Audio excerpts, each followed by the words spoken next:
Tara, makilamon tayo!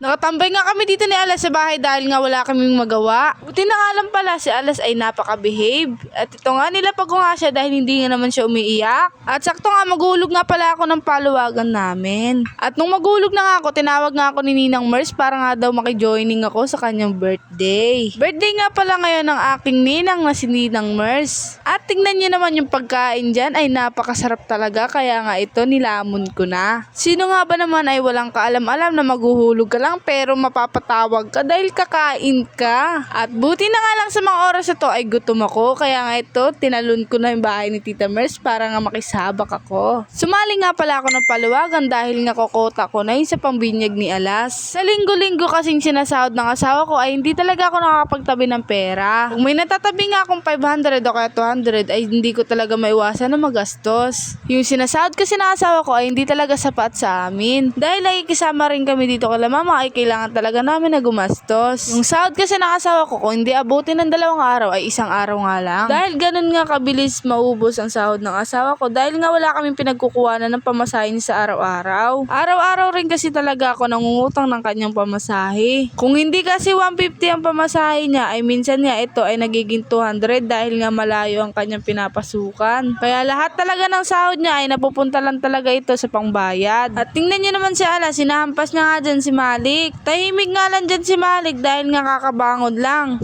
Si Malik kasi talaga kanina ay ginawa niya talagang tambol ang ulo ni Alas. Yung Arinola kasi hinampas ni Malik sa ulo ni Alas. Ang sabi ko nga kay Koy Koy, wag niya subukan si Alas dahil nga tahimik lang yan sa umpisa. Kaya ito si Alas naman ang gumaganti. Si Malik na naman ang tahimik. Hay nako, mga bata talaga, hindi talaga natin maintindihan dahil nga hindi pa sila nakapagsalita ng gaano. At ito na nga, nakatulog na nga dito si Albert Alonso alias Bobot. Yung kasing dito ko ay halos araw-araw nga yan lasing at araw-araw nga rin niyang maingay. Kaya lagi siyang may kaaway. At kinagabi na nga, ito na nga si Alas ay bigla nga nagising. Bigla nga lang dyan naman po si Alas, akala ko gising ay tulog pa pala. Kaya ito, nagkanda hilo-hilo siya. Kaya ito nga lang muna ang aking mapapakita. Thank you for watching. Salamat nga po pala sa inyo sa walang sawang panonood sa aking vlog. Kahit nga hindi ito kaganda, na inyo pa rin pinapanood. Thank you.